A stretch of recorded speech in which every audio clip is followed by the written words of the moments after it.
to me, you were in space, but to an oceanographer, Yeah. you were underwater. Yeah. So tell me about these inspirations. The profusion of life, the colors, the patterns on the animals, some of the animals themselves.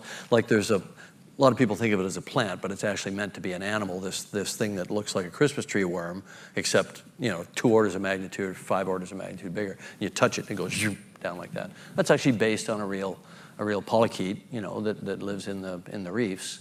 And any scuba diver got the reference. And they say, oh, I know those colors from certain reef fish, that sort of thing. So it's the underwater. You were showing off your scuba street cred in that movie.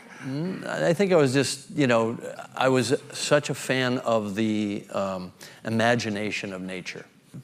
Everybody has a different relationship with the ocean, and scuba divers do all kinds of different things. But sometimes just on a night dive, just sitting and looking at a little kind of 1 square meter of reef can keep you occupied for the entire tank of air. And I think you captured that in the main character's first encounter with this life form. Right.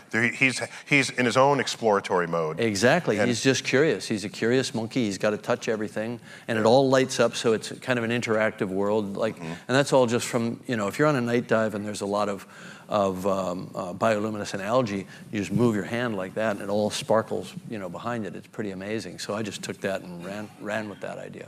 And you put it all in space.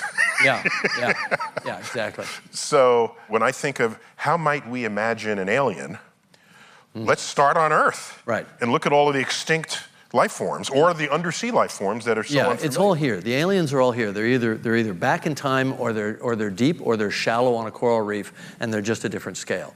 You can do every alien you'd ever need for every science fiction film for the next 1,000 years. All exists right here, just change the scale. So that's where we got all of our inspiration from nature itself. And sometimes it was a thought process.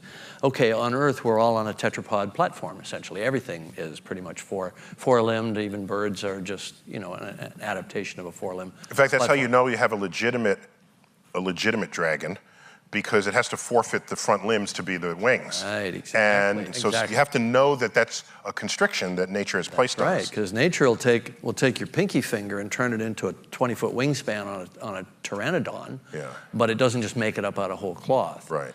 So we based everything in Avatar on a 6-limb platform. And the theory there was that it was a lower gravity planet with a high atmospheric density. And so to get traction running from a predator or running after something, you needed an extra pair of limbs. Kind of like the Mars rover's got 6 wheels instead of 4 wheels. Right. Because your interaction with the ground is constrained by the low gravity. So, except for the Navi, because I debated having 6-limbed character. That would have just been too weird. It would have been cool. Yeah, sex with a 6-limb thing. That 4-limb having sex with 6 limbs. No, don't go there. No. Dude, I'm a science fiction fan. That's not a big problem for me. They're already blue, okay? Isn't that enough? They're blue and twice our size. And twice our size. I can work with it.